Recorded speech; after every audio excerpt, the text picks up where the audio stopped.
Welcome to Phantom Astronaut. I'd like to thank all of the Phantom Astronaut patrons for supporting the show.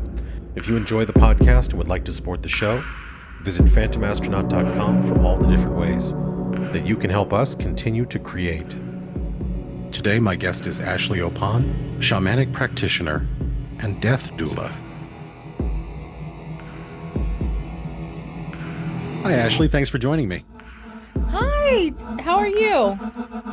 I'm doing well. We don't record these episodes um, live, so for the audience, we're recording this like in the middle of the tail end of the big Los Angeles rain that we were having.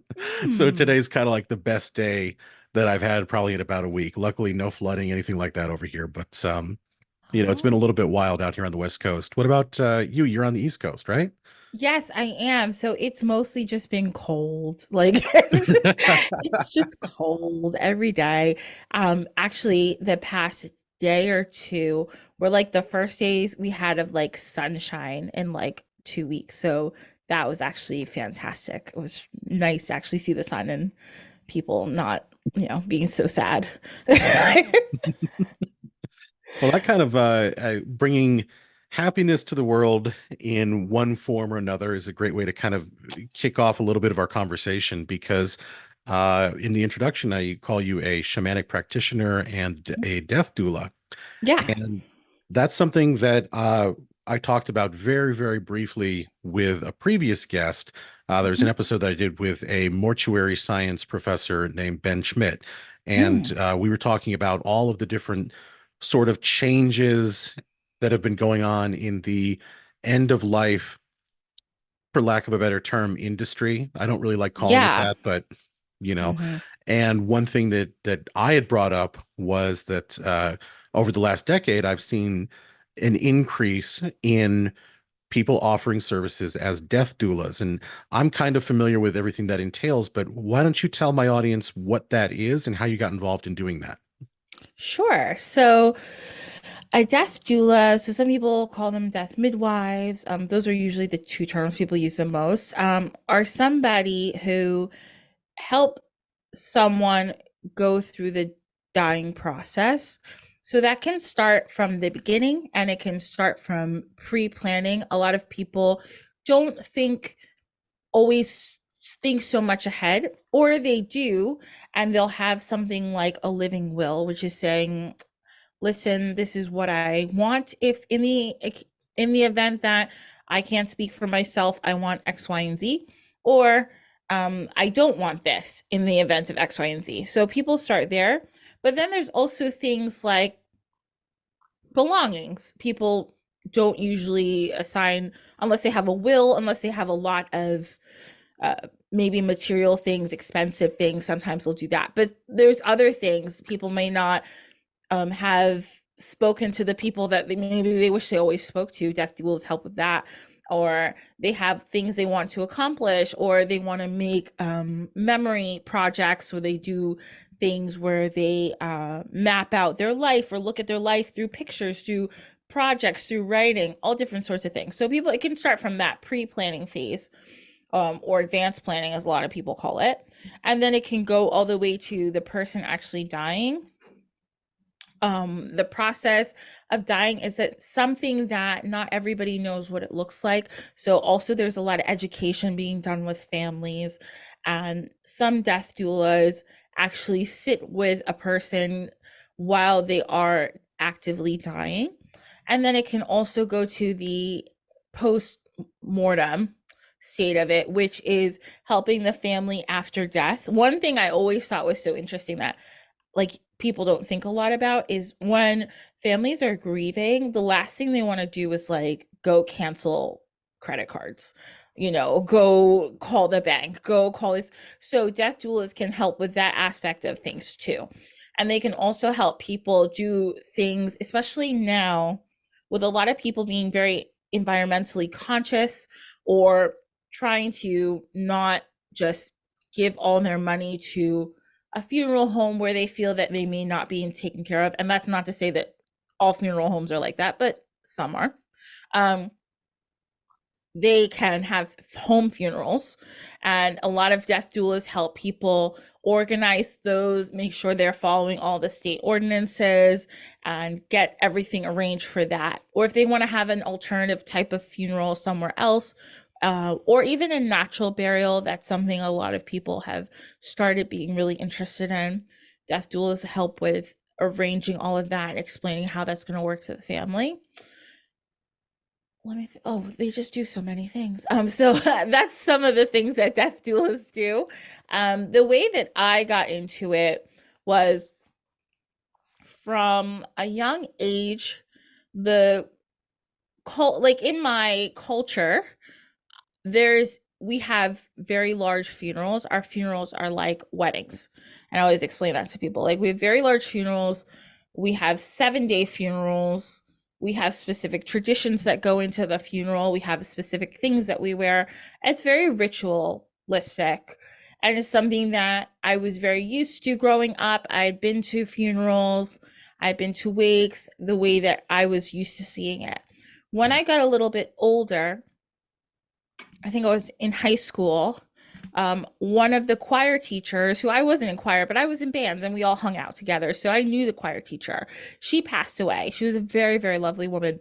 And I remember going to the funeral, and she is an American woman. And so she had a traditional American funeral, which I had never been to. So I went and I was like, this is very interesting. So just to preface, in my culture, at funerals, like the funeral part, when people are being buried, there's a lot of wailing, there's a lot of throwing yourself down, like it's very dramatic. Like, other people would be like, this is a lot. Like like even for a death, this is too much. And Ashley, Yeah. what culture is that you're speaking of? Yeah, so I'm Ashanti, so we're a big tribe in Ghana. But a lot of, at least I can speak for West African people, have kind of similar traditions. So whether it's Liberia, Sierra Leone, Nigeria, a lot of us have kind of similar funerary practices. They're usually very large and very, there's festival parts, there's fun parts, there's sad parts. So that's what I'm used to. I'm used to women throwing themselves into the grave. I'm used to women wailing and screaming. When I went to this funeral, everybody was very reserved and very quiet and crying very like silently. And I was like, is everybody okay? Like, I don't, are you guys all right? Because you're not emoting the way I expected everyone to emote. And then I realized this was like typical for Western funerals. And I was like, wow, this is really interesting. I feel like everyone is way sadder than they're putting on. And I was like, I feel like everyone isn't emoting and feeling all their feelings. And I was very interested in just how this was very normal. And then from there, I kind of started learning all these different things about how people don't really get that much time to grieve before they have to go back to work. And I'm like, well, you need more time to grieve. You need this and that. And then on the other side of that, I'm also somebody who's always loved mythology and religion. So I love learning about the afterlife and what people believe. So that always really fascinated me. Then later in my life, when I went to college, I became a nurse. So that's what I currently do for my muggle job, as I say. I'm a registered nurse. So I learned even more about the death process that way. And then I became a hospice nurse for a while. And now I work in oncology. So I do see and have to deal with a lot of death and death conversations.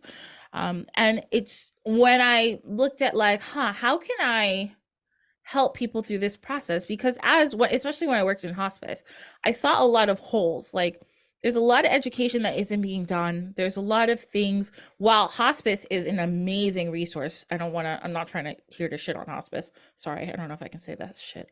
Sorry. Yeah, Fine, sorry. fine. Okay. Yeah, I'm not here to like poo-poo hospice at all, because hospice is amazing. But I just saw holes. Like, everybody can't do everything. So I found out about death doulas, and I was like, wow, this is really interesting. Especially when I left hospice, I was like, well, I would love to continue death work in this way. It seemed a little bit more holistic, and I wanted to get a little bit away from the clinical side. I didn't really want to do that as like a side thing, honestly. I wanted to just really dig into the education of it, the helping people through that aspect, because there isn't a lot of education on how death works at all. Like, people know people die. We all know that.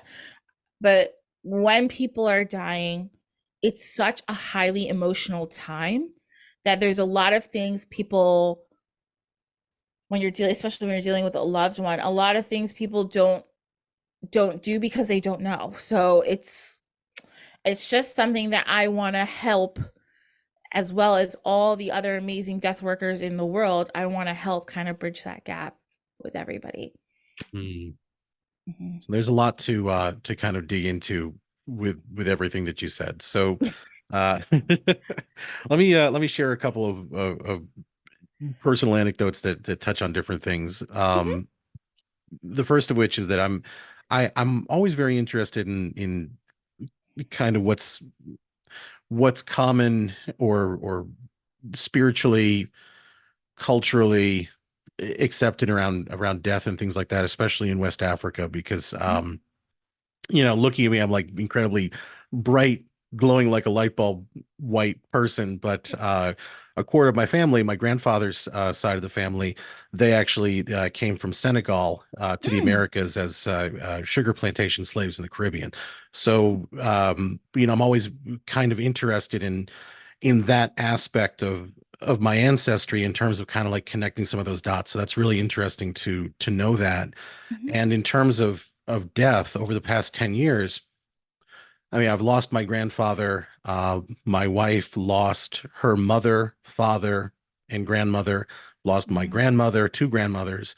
So we've had a lot in that span of time of experience with death and the not just the esoteric aspects of it, but the practical aspects, which you also address very much as a death midwife. So I guess like what we would do in my side of the family, Mhm. my wife is also multiracial, and she's part American white English and half Japanese. Her mother was from Tokyo, and my wife lived in Japan for quite some time. Mm. So when her mother passed away, there was like a little bit of a rift because the father side of the family was I want to say Presbyterian, Mhm. um, and of course, she gave a little bit of lip service to that, but her and her family and everything like that, they are very traditional in terms of like the Japanese traditions with Shinto and all that kind of stuff, and so there was a Mhm. little bit of a rift of how do we reconcile this on our side of things.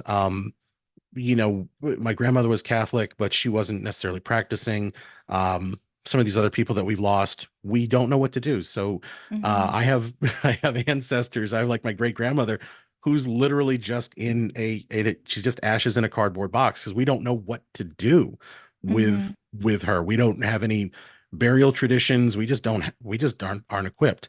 So Mhm. from your perspective, what is it like trying to navigate the wishes of family versus the wishes of individual versus cultural norms? Like, how do you balance all three of those things together? Yeah, so that can be really difficult. And that's one place that I think death doulas, death midwives can all thrive. So, because we're like the person's advocate, it comes into play like, and we hope, and what our best scenarios are is when the person is still alive to tell us what they want. So of course, always that's the best scenario. But the other thing is always to try to find people who the person trusted, the person was really, really close to. If the person had a particular sibling or particular child that they were really close to, we try to go to them and say like, well, what do you think they wanted? And hopefully people also have written it down. That's why I always encourage people, write stuff down if you want something specific. um, and in terms of culture, these kinds of things happen a lot, and it can be really difficult But again, you just do your best to kind of think of what this person was. If the person wasn't religious and everybody's like, well, they weren't religious, but we need to have a Catholic funeral, it's kind of, you can't, if the person isn't with us anymore, it's hard to go against family. But you try to say, well, do you know what the person really wanted? Were they more of kind of a spiritual person? Were they more secular? Were they just, religious to show that they were religious? Because some people are, it's not a big deal. And with culture, I always, again, if it's before, which is ideal, try to ask the person, are these cultural things important to you? Some people don't care, and that's fine. And some people really care, and they say, I really want this X, Y, and Z. One way that a lot of these things come up, and I've seen it and I've heard from especially death doulas who work a lot with LGBTQ communities, because there will be a lot of issues sometimes with people, especially trans people, who their family was maybe not accepting of them being trans, and then they want to bury this person with their dead name, which is not acceptable. So in those cases, these death doulas who are doing that work, they're usually the biggest advocates for those people, and trying to bring their friends, if they don't have specific biological family, bring their friend family and be like, no, these people knew this person and this is what they wanted. And that's our whole goal, is to just try to know the person beforehand, to say, okay, what is it that they wanted?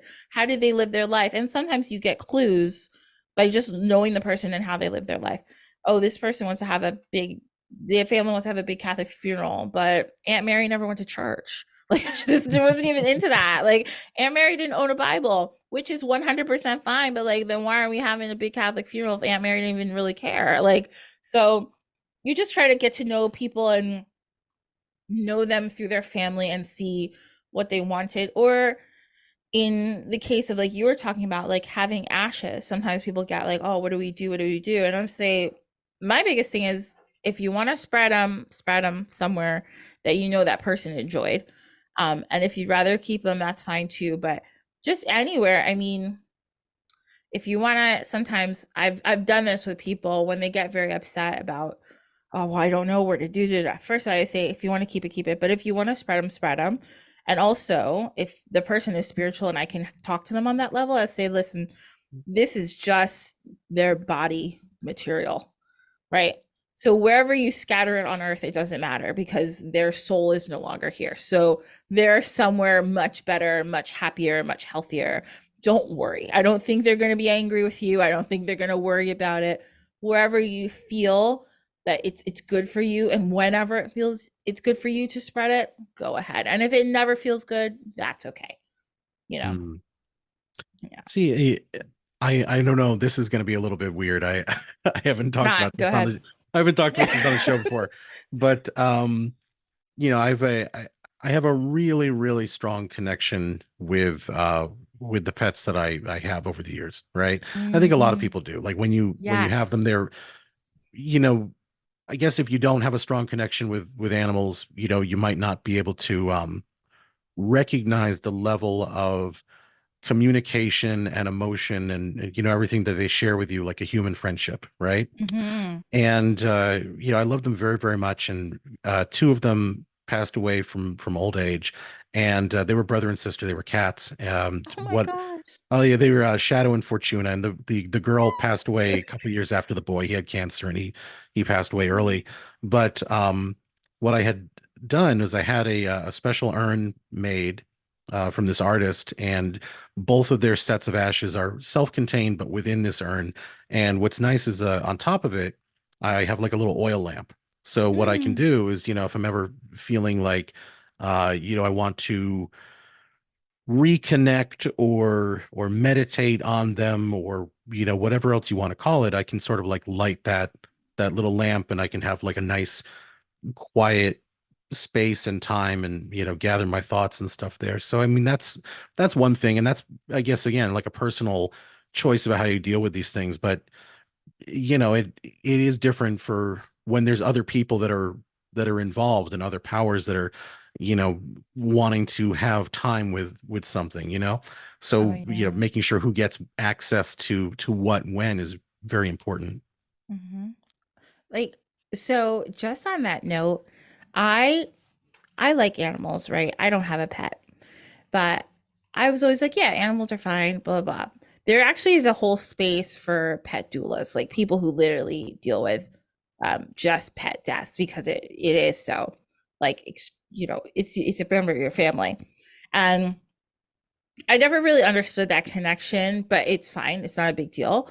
So my sister recently got a dog, and I kid you not, I was in bed the other night crying, thinking about how this dog is gonna die one day. I was like, I am obsessed with my sister's dog. Like I like I sometimes am sad and I just go on my phone and I look at pictures of my sister's dog, or I'll text her like, "Can you text me a picture of her?" And then she does. And now I'm like, I get pet people. Like I this isn't even my dog. And I'm like, I go to the store. I'm like, oh, do I think she would like this? I'm gonna get her these different types of treat.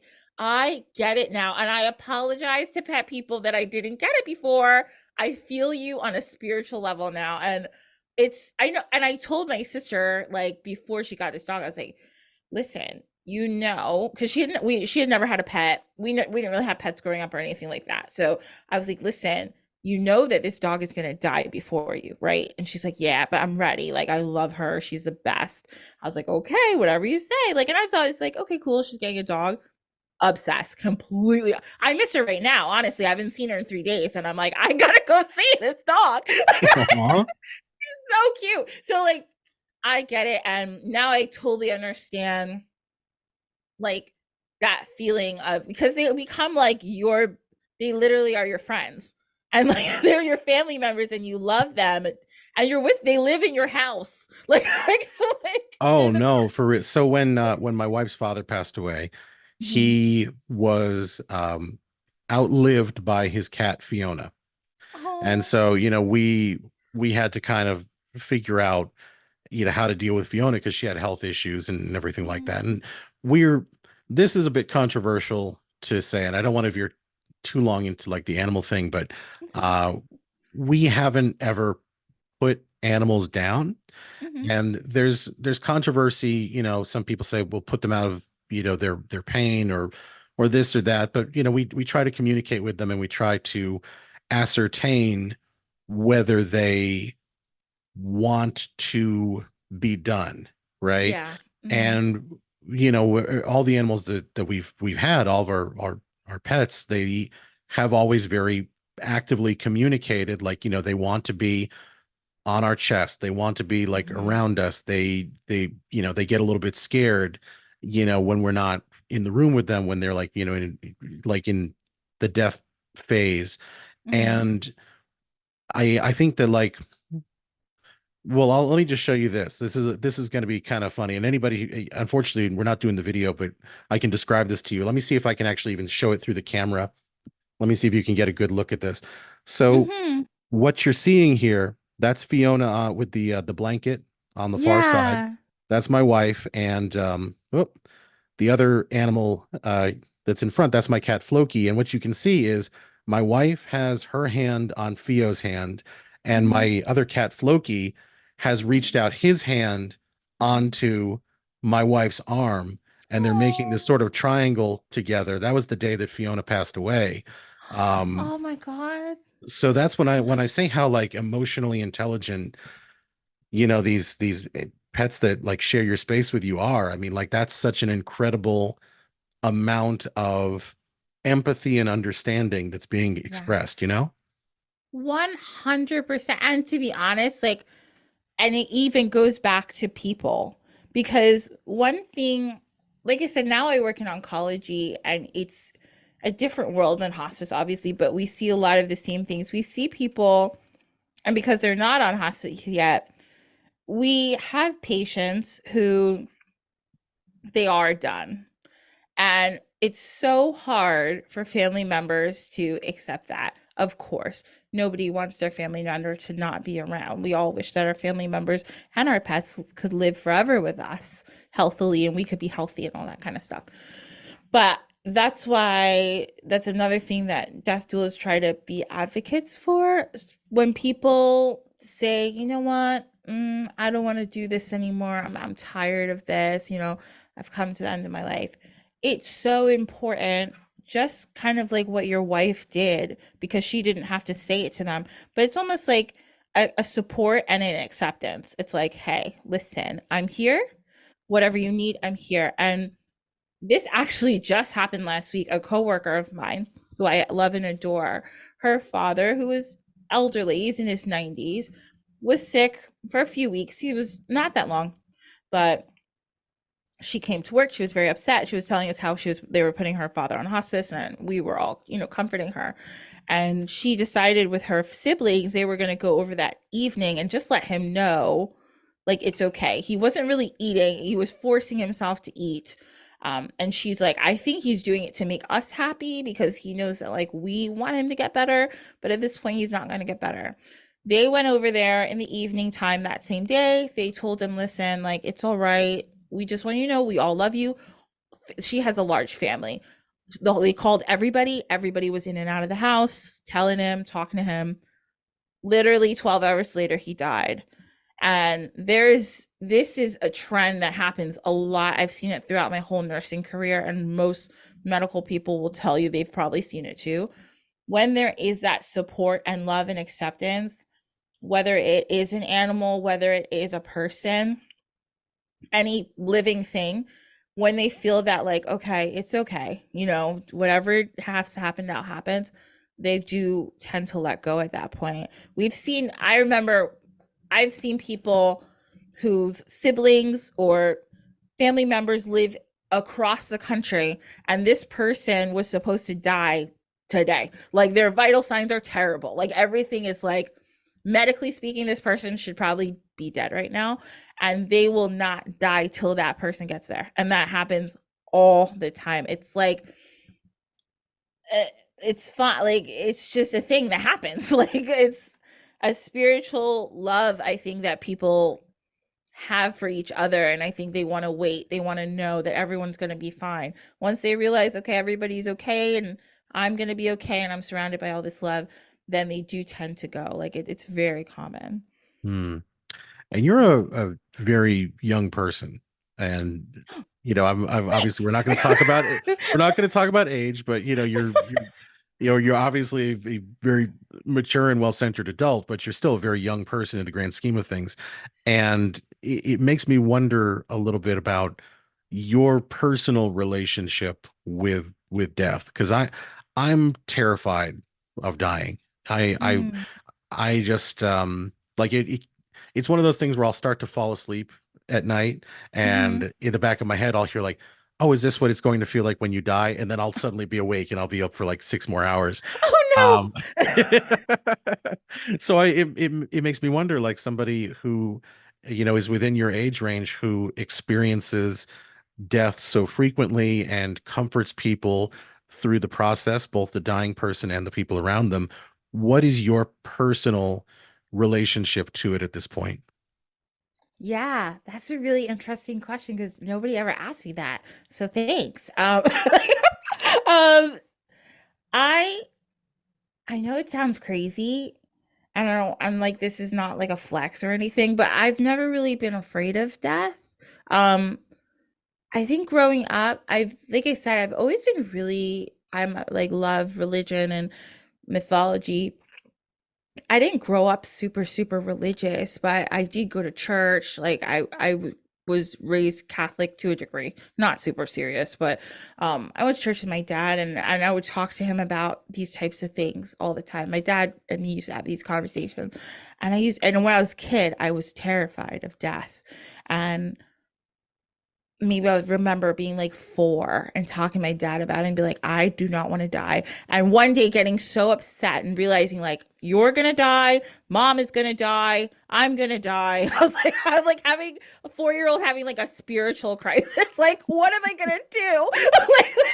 And my dad was like, listen, when you die, everything is okay because you're with God and everything is fine. Like, you're literally fine. Nothing hurts. Like, I was a kid, so the way he explained it was nothing hurts, nothing is bad. everything is good, and that's it. And you have nothing to worry about at that point. And I was like, that's it. And he's like, yeah, and it's okay. And I was like, and it's fine. He's like, of course, it's fine because you're going to go with God and you'll be fine. So when I was a kid, when I heard that, for some reason, it just put me in a space as like, wow, there's literally not, to me at least, I was like, there's nothing to be afraid of because there's an ultimate peace. Like when you die, there's nothing to worry about ever. We, every single day of our lives, no matter how rich, how mentally put together you are, you wake up and there's something to do and there's something to worry about. And it's like when you die, there is not, there just isn't, there's just peace. And when I think about those types of things, I realize I was like, I'm not afraid of it because number one, it's going to happen. And to anybody who's listening, it's like, now I have profound anxiety because this woman keeps going on about this. I'm sorry. I'm like, like it's just it's like, gonna happen. Yeah, it's inevitable. I don't think Who that's said what it? people are taking away from it. Okay. Like, was it like Ben Franklin said, like the only two inevitable things are like death and taxes or whatever? But like, it's like you're, it's just gonna happen, and there's nothing is wrong at that point. And even if you don't believe that there's anything after that, that's fine. But then there's just nothing, and it's fine.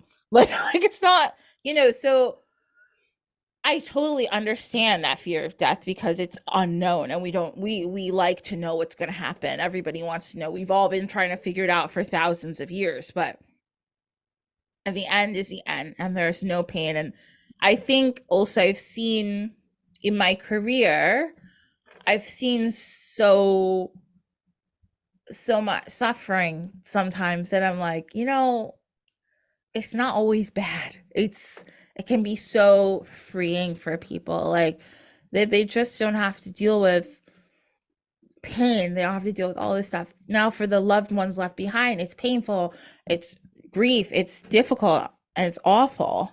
But for them, sometimes it frees them from whatever they didn't want to be a part of anymore or whatever their body couldn't take anymore. And the other thing that I learned through so far in my life, especially when I started working hospice, was just like, it made me enjoy my life more because I was like, I see now how short it is. I see like this can happen anytime. And I know people my age who've died, people I went to school with, and all these types of things. I'm like, you just don't know. So it's just like every moment of your life, you need to just at least try to make the best of it, even if, whatever, you have to do your mundane stuff every day, but trying to make the best of every day was kind of what I always try to take away from it. Hmm. What kind of advice do you have? I'm going to give you an anecdote Mhm. about something that happened to me, and maybe you have some wisdom to impart to people.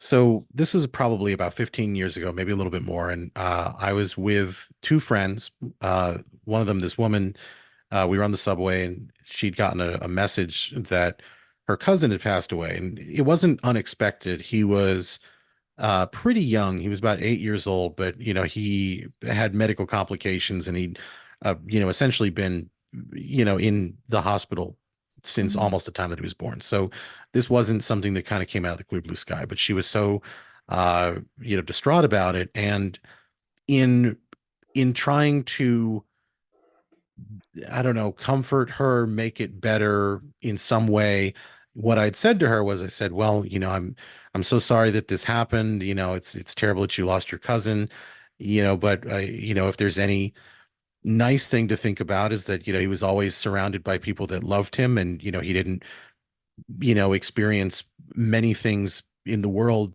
in terms of people being cruel to him and things. So even though it was a short life, he had a life where he was well loved and knew almost nothing but, this wonderful unconditional love. So, Mhm. maybe that's something you can sort of take some solace in. And she got so mad. She started hitting me. She was Mm. screaming. She was like, "You sound like you're jealous of a kid. You don't like your life and blah, blah, blah. And you think people are Mm. mean to you." And I'm like, okay, you're taking a lot from this that I didn't put into that. I don't know. So I don't know, Yeah. like, what advice do you think you have for people who are trying to say something positive or or encouraging to like a coworker or a friend or somebody who's experiencing grief? Hmm. So it is so this is one of the most difficult things ever. So another thing that I do in my life is I volunteer for a group where we facilitate groups for different types of loss. It's usually for people who have lost kids in one way or another, whether it's their own children, brothers and sisters. So the group that I facilitate is people who have lost their kids.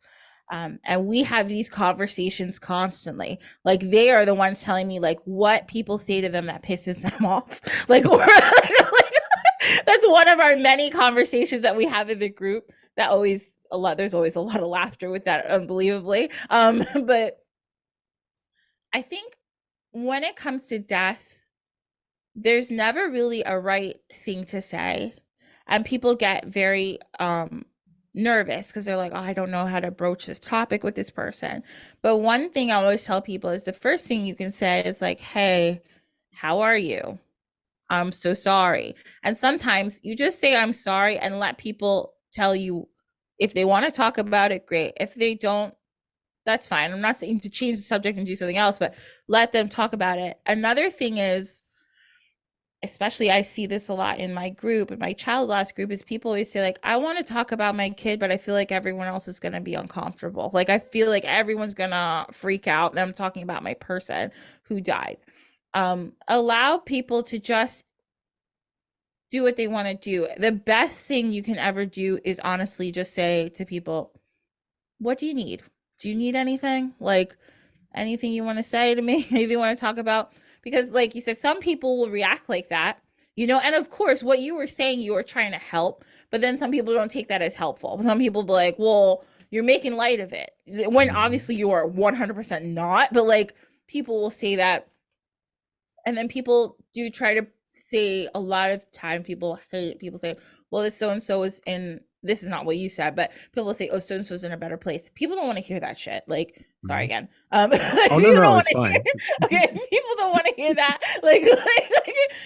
Their loved one just died. They don't want them to be in a better place. They want them to be here with them. So it's like, it's so hard because everyone's trying to say the right thing and not mess up. But I think the best thing to do is just say, hey, listen, I'm so sorry. Oh my gosh, I'm so sorry. And you can say, how do you feel? Like, honestly, sometimes just say, how do you feel about that? Like, how do you feel? Is there anything I can do for you?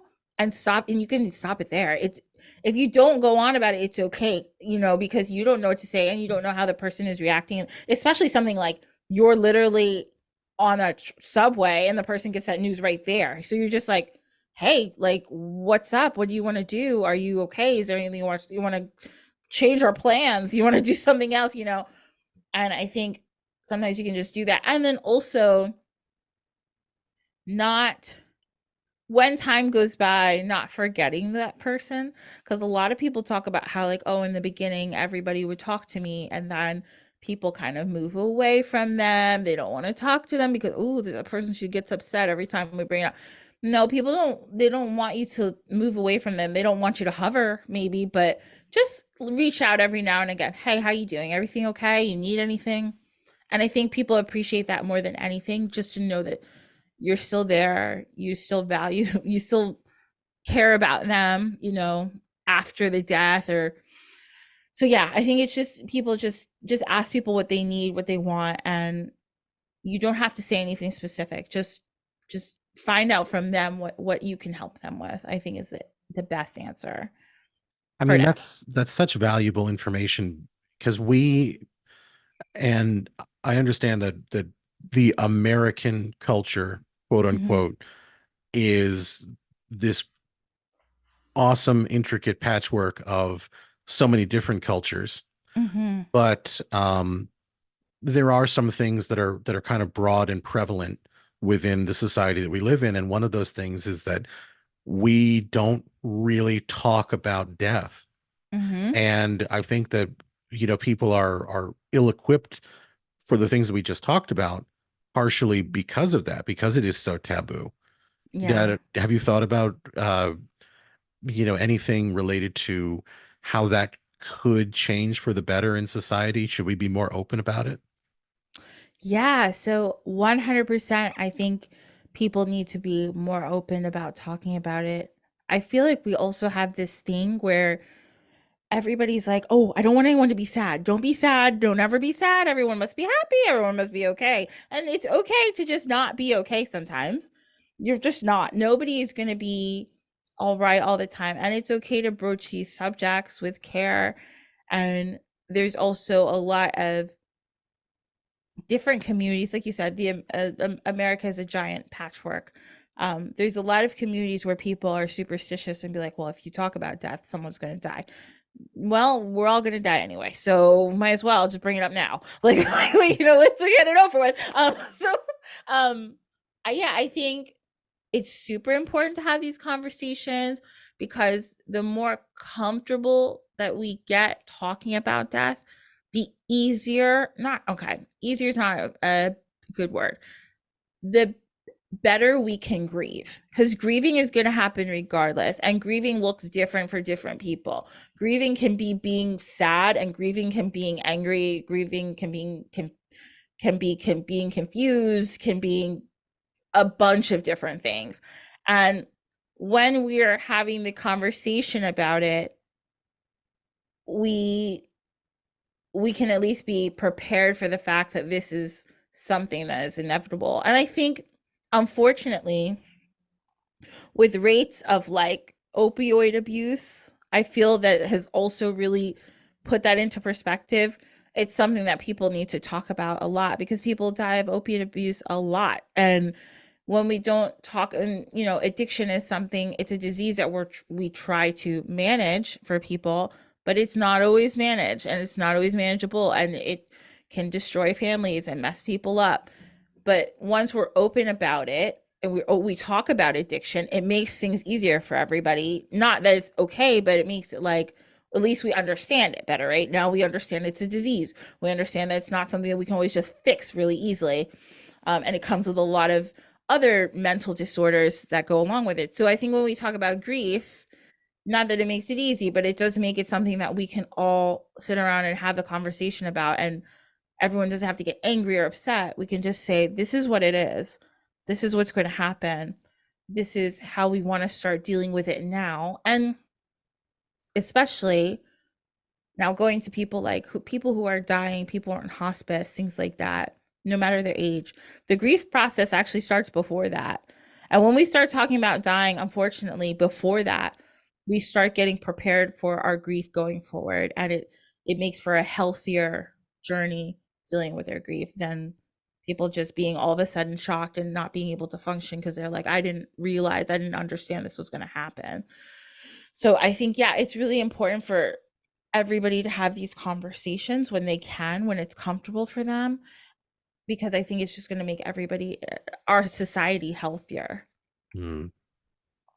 I was in Japan a couple of years ago for the cousin of my wife's wedding. Her name was Miki, and it was actually kind of funny. This is how intertwined death is in some other cultures. Just to put this into perspective for the audience, um, I'm a pretty big guy. I've got, broad shoulders, just big, like linebacker looking dude. I know it doesn't quite maybe look that way through the camera because of the perspective, but I'm a little bit intimidating in real life, and I'm aware of that. And in Japan, where people are, even broadly smaller than they are, here in the US, I'm even like double as intimidating.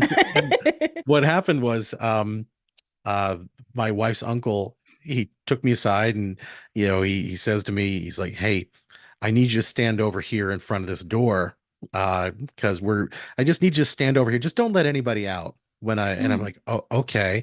So he goes and he like closes the door, and then he tells me, he's like, all right, here, stand here. So I'm standing in front of these locked doors, and he goes over and he starts whispering to these old men, and I'm guessing they're like the bride and the groom's like grandparents and Mm-hmm. uncles and stuff like that, all, elderly people. And as soon as he's like whispering to them, they all freak out and they start running to me, and they're like Mm. trying to push their way past me and open the doors and everything. And I'm like, what is going on? Why am I the bouncer? And then later it was explained to me, it's like, oh, we didn't want to tell you, but because Miki is having a Christianized wedding, Mhm. and she wasn't religiously Christian. In Japan, they have these like Western chapels that are kind of like a novelty thing where they have like a Mm. faux Christian ceremony. It's more of like a fashionable thing than a spiritual thing. It's kind of funny. Mhm. And these men were like so freaked out because they thought everyone was going to get ready and then go to the shrine Mhm. for the wedding. And Mhm. why they were freaking out was because, like, I guess if you don't have the life milestone events and stuff at the shrine, Mhm. they're in their spiritual tradition, they think that your soul won't be able to find its way back to the shrine and be with like all the other ancestral ghosts at the shrine. Oh, wow. It's like one of these things where like, oh, we could have used a death doula at the wedding. That would have been a really Yeah. good. Everybody, it's gonna be okay. Don't They were worry. terrified. They were absolutely horrified that they hadn't considered. They're like, but when you die, you don't where are you gonna go? Yeah. You got to come here? Like, Just like random fashion chapel? Like, I no. know. But that's how radically different like other cultures approach it. And there was another woman that I used to work with, and she was, I think, half Chinese, half Cambodian, and her father had passed away several years ago, and sometimes she would once a year take off from work so that she could go to the gravesite. And one of the traditions that they have is there are artisans that make paper replicas. Do you know about this? I think They I've heard of something like this. Yeah, you can like you can have a paper car made like a Porsche. You can have like Mm. a little paper mansion, whatever, and they bring it to the grave and they burn it. And Mhm. then as it sort of transubstantiates into the astral plane, that is a gift that manifests for them in a tangible way in the afterlife. So Wow. every year it's almost like a spiritual birthday present that they're giving Yeah. their loved one. I think that was kind of cool too. But we don't have these kinds of things broadly, on that baseline of, whatever that United States sort of mildly Christian underpinnings of everything combined Mhm. with, incredibly secular kind of mechanisms and not wanting to, step on anybody or offend anybody, who may have a different practice. So we just kind of don't talk about it. And so Yeah. we end up in a situation where I think we are very much disconnected uh from death and from our own acceptance of death. Yeah, 100%. I think ritual is so important. Ritual brings things together. I actually was reading recently about the Puritans and how they had such a lack of ritual that it actually caused problems. And then they ended up doing a bunch of like folk magic because they had no rituals. So it became a problem for everybody because, but like people love rituals. We love doing things in a certain way, having these practices, because, like you said, it connects us to who we are. It connects us to our cultural and ancestral heritages in a lot of places. And if you think, which a lot of cultures do, that we are just on a different plane, than the other people who have died, those rituals still connect us and keep us together, even though we can't see them or hear them. It's like these things keep us, that we know they're there, and we know they're granting us, our prayers and things like that. So yeah, it's very important. I think a lot of different places people are trying to come up with rituals, whether they're religious, cultural, secular, because they think people are seeing now the value of that, and also seeing what happens when we don't have rituals. We have this like weird disconnection from it. Hmm. So if somebody is in a situation where they are anticipating end of life, Mhm. be that from a long-term disease or whatever have you, just maybe even advanced age, what do you suggest that they look for in a death doula? Okay. So I think if the person has, first of all, w- I would always speak to somebody if they say they called me and or asked me what do you think I should do or who do you think I should talk to? I say, what are your goals with this? Is it that you have things that do you have your plans in place? Do you know where your things are gonna go? Do you know who is there anybody that you want to talk to? You want to make sure that you clear the air with somebody before you feel that you're gonna go. Do you have a specific wishes for your funeral? Now there's different people and different people have different needs. Some people will just say, well, I want someone to help me plan my funeral because I want this very specific type of funeral. I want a natural burial. I want to be buried here. I want to be buried there. I'd say then there's death doulas who literally just do that. There's death doulas who literally just do any specialty. If someone says, I want to make myself a project, I want to do a legacy project where I tell my stories and I leave them for my kids so that everybody can know these stories. I want to make a book. I want to do this. That you can find a death doula who just does legacy projects and does that kind of thing. So it just depends on their goals, but just starting by literally Googling or having someone help you look in Google for a death doula in your state because they exist on many different websites. It's easy to find them now. And just asking, hey, do you do this? Do you do that? These are my goals.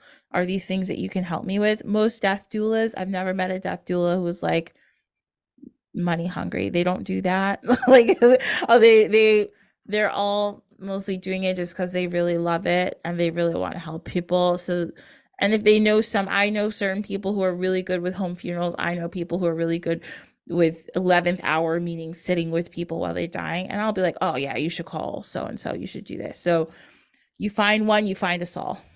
Like, it just depends on your goals. Yeah. Well, thank you, Ashley. This has been a wonderful conversation. I really appreciate your time. How can people find out more about you and everything that you do? All your socials, everything. Yeah. So you can find me on Instagram. I'm on Instagram and Threads sometimes when I'm in the mood. At Sankofa HS.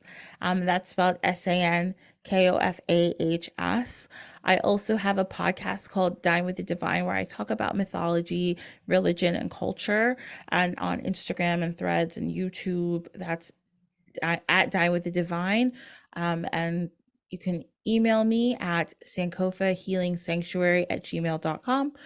Anytime, if you have any questions, you can DM me on any of those socials. Yeah, you can get at me in many different ways. Thanks again, Ashley. This has been wonderful. Yeah, thank you so much. This has been so fun. Thank you. Visit phantomastronaut.com for all of the different ways that you can help us to continue to create. And I will see you out there.